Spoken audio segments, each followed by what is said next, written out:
Dr. Johnson was also the executive at the two financial services companies, First Data Corporation and TSYS. Additionally, Dr. Johnson was hired at least one other TSYS veteran, Mr. Patrick Fox. Have any of Dr. Johnson's previous employers bid on elements of next-gen solicitation? Congresswoman, all of my staff, all of my team at the Department of Education and Federal Student Aid has gone through their ethics process, has taken and takes their ethics obligations very seriously. We don't have conflicts, and we will not be conflicted. We have continued to have a robust screening process, and can stand and be very resolute about that. Before we get into this, like the video, subscribe to Uncensored News, and share it.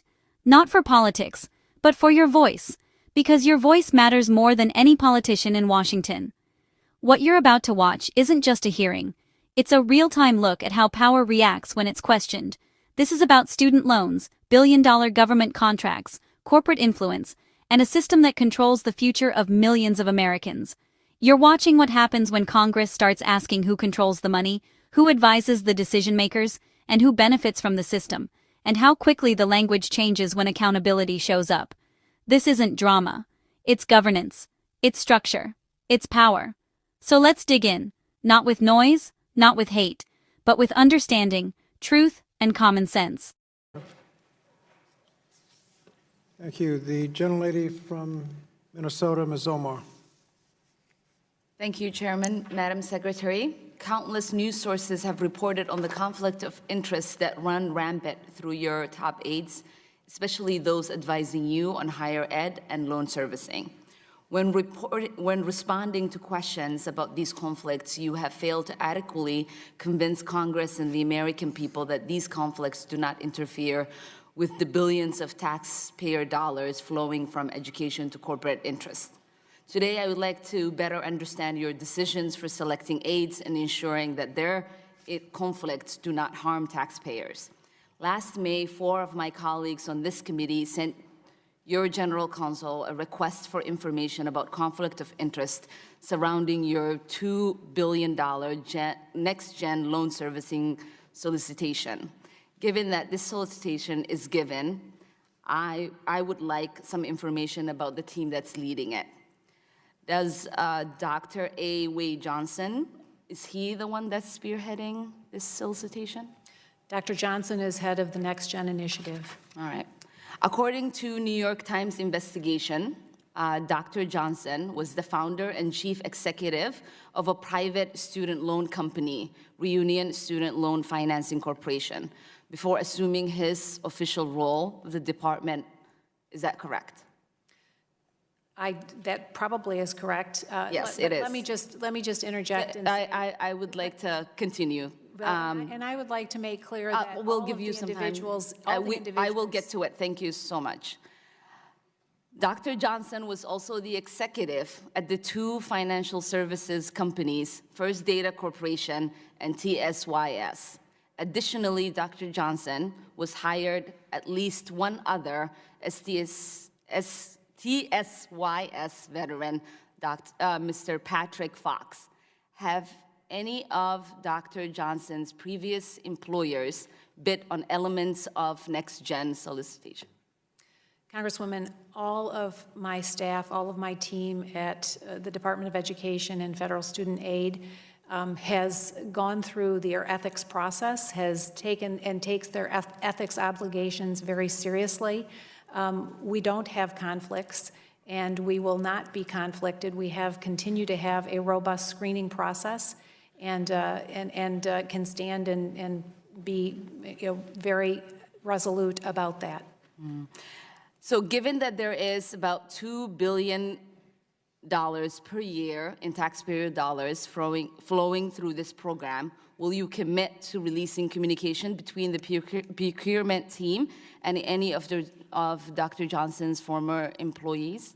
So all of the procurement is walled off from the rest. That would just be yes or no. Would you Well, be committed to releasing any communication between Dr. Johnson and his employee? Not to releasing internal communication, but the procurement team is walled off from the rest of the team, and the procurement process is very definitely prescribed as to how it has to happen. That has not clearly answered my question.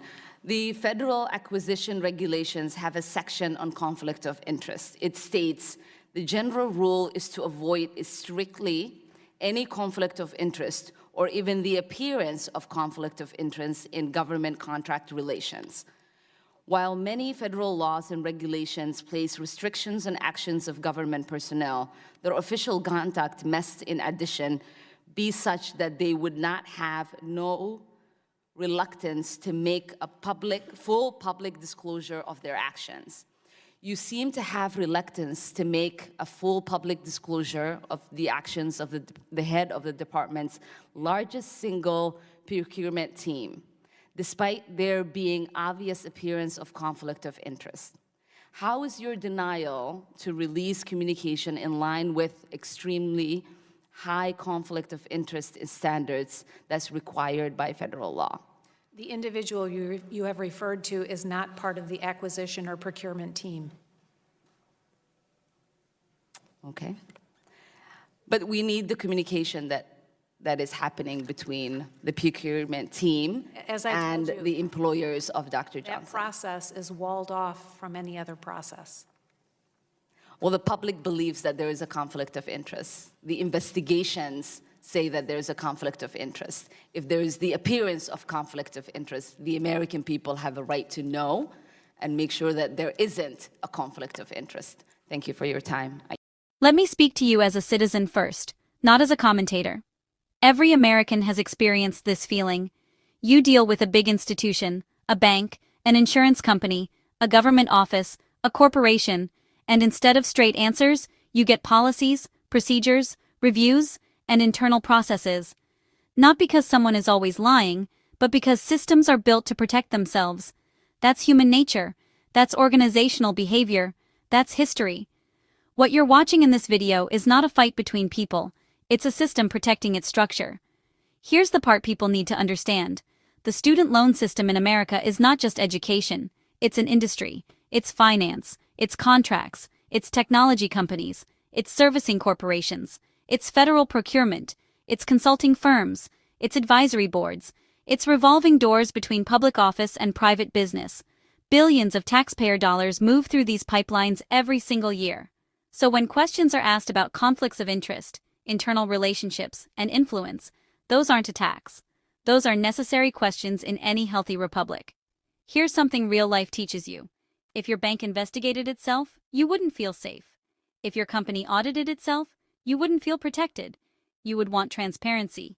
You would want outside oversight. You would want accountability. Government is no different. This is why conservatives believe in limited, accountable government. Not weak government, but government that answers to the people instead of insulating itself from them. Here's the deeper problem in Washington today. Systems have grown so large that citizens feel disconnected from power. People feel unheard.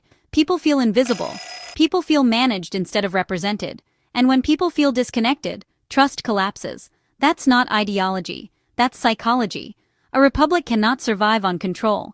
It survives on consent and trust is built through openness. Here's what I believe personally. Transparency should not be optional. Oversight should not be treated as hostility. Questions should not be treated as attacks. Because sunlight doesn't destroy good systems, it strengthens them. There's an old truth I live by. If you have nothing to hide, you don't fear questions. Strong institutions don't fear scrutiny, they welcome it. This is the Republican principle. Power must answer to the people, not the other way around. The solution isn't chaos. The solution isn't rage. The solution isn't division. The solution is structure, transparency, accountability, and citizen engagement. Because a government that cannot be questioned will eventually stop serving. Here's the most important part of this entire video. This isn't just about Washington. It's about you. It's about your taxes, your kids' futures, your education system, your economy, your voice. If citizens stop paying attention, systems stop listening. That's how history always works. This platform exists so your voice doesn't disappear. So don't just watch, don't just like, don't just move on. Speak, comment, share your ideas, share your beliefs, disagree respectfully, engage, because Washington only listens when the people speak loudly and consistently. Like the video. Subscribe to Uncensored News, share it, and use this platform to let your voice be heard. This channel isn't about politicians, it's about people. It's not about parties, it's about principles. And it's not about power, it's about accountability.